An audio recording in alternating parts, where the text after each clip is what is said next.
Good morning my dear students.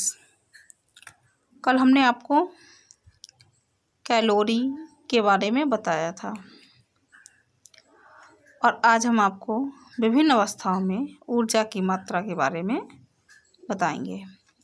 तो संतुलित भोजन हमें ऊर्जा पर्याप्त मात्रा में प्राप्त होती है, यानी कि संतुलित भोजन से हमें जो ऊर्जा है वो पर्याप्त मात्रा में प्राप्त होती है, परंतु लिंग कार्य अवस्था के अनुसार आवश्यक ऊर्जा की मात्रा में अंतर होता है, यानी जो जैसा कार्य करता है उसे वैसी ही ऊर्जा की आवश्यकता होती है। तो पढ़ते हैं कैलोरी की आवश्यक मात्रा की तालिका। साधारण कार्य करने वाले पुरुषों को 2500 कैलोरी की आवश्यकता होती है और स्त्री को 2100 कैलोरी की। कम परिश्रम करने वालों को 3000 कैलोरी की और स्त्रियों को 2500 कैलोरी की। कठिन परिश्रम करने वालों को 4500 कैलोरी की और स्त्रियों को 3300 कैलोरी की। गर्भवती महिलाओं को 2300 कैलोरी की और दुग्ध उत्पन्न करने वाली माताओं को 2600 कैलोरी की आवश्यकता प्रतिदिन होती है। इस प्रकार अधिक परिश्रम करने वाले पुरुषों, गर्भवती एवं दूध उत्पादन माताओं को अपेक्षाकृत अधिक कैलोरी की आवश्यकता होती है। शारीरिक वृद्धि के अनुसार कैलोरी की मात्रा, आइए विस्तार का समझते हैं। 1 से 3 वर्ष के बच्चों को 1200 कैलोरी, 4 से 6 वर्ष के बच्चों को 1600 कैलोरी, 7 से 9 वर्ष के बच्चों को 2000 कैलोरी।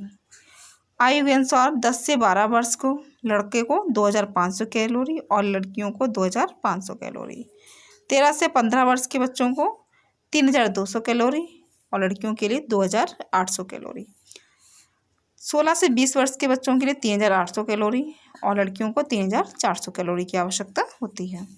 उपर्युक्त तालिका से स्पष्ट है कि बच्चों की आयु बढ़ने के साथ साथ उनके भोजन में कैलोरी की मात्रा भी बढ़ जाती है, जो कि उनके शारीरिक और मानसिक विकास के लिए आवश्यक है।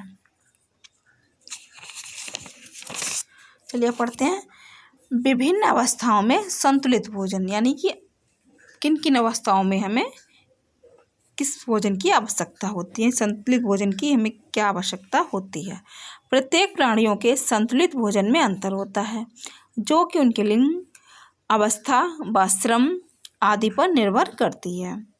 अब यहाँ पर आपको बताया जाएगा कि भिन्न भिन्न अवस्था के व्यक्तियों के लिए संतुलित भोजन में भोज्य पदार्थों की कितनी कितनी मात्रा होनी चाहिए, जिससे उन्हें आवश्यक कैलोरी तथा सभी पोषक तत्व उचित मात्रा में प्राप्त हो सकें। प्रारंभिक बाल्यावस्था के बच्चे का संतुलित भोजन। भोज्य पदार्थ हैं 1 से 3 वर्ष और 4 से 6 वर्ष। सबसे पहले अनाज, ये हमारी मात्रा शाकाहारी मात्रा ग्राम में मांसाहारी है और ये शाकाहारी और मांसाहारी। पढ़ते हैं अनाज 100 से 150 ग्राम अनाज और मांसाहार भी 100 से 150 ग्राम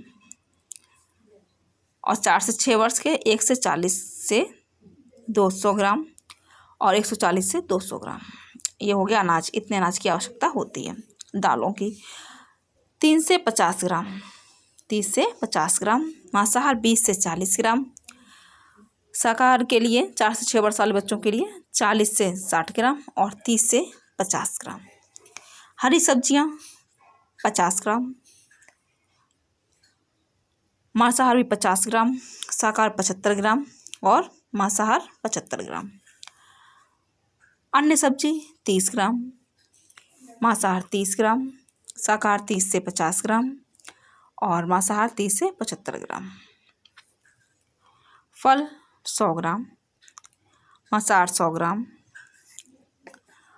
और शाकाहार को 100 ग्राम और मांसाहार वाले को भी 100 ग्राम फलों की आवश्यकता होती है। दूध 300 ग्राम, मांसाहार वालों के लिए 200 ग्राम, शाकाहार वालों के लिए 250 ग्राम और मांसाहार वालों के लिए 200 ग्राम।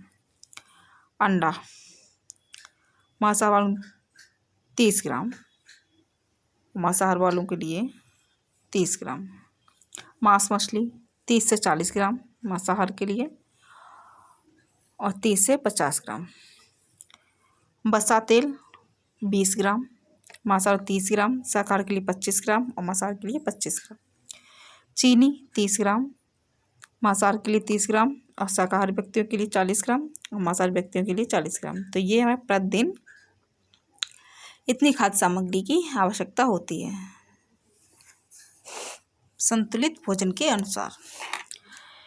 अब पढ़ते हैं इसके बारे में। इस प्रकार बच्चों की तीव्र शारीरिक वृद्धि के कारण उनके भोजन में शरीर निर्माणक भोज्य पदार्थ अधिक देना चाहिए।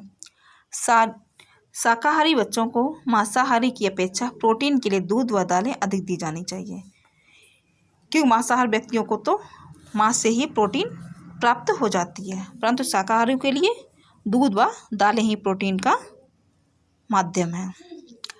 4 से 6 वर्ष के बच्चों को यथासंभव ताजे फल, हरी सब्जियां, सलाद के रूप में कच्चे फल, अन्य सब्जियां दी जा सकती हैं। छोटे बच्चों को यानी शिशुओं को बिस्कुट या स्लाइस के रूप में गेहूं, सूजी, अरारोट आदि दिया जा सकता है। जहाँ तक हो इन्हें दूध गाय का ही देना चाहिए। शिशुओं को जितना अधिक माँ का दूध मिलेगा उतना ही उसके लिए लाभदायक होता है। कल हम पढ़ेंगे स्कूली बच्चों के लिए संतुलित आहार। आप लोग पढ़ाई पर कृपया अच्छे से ध्यान दें। Thank you.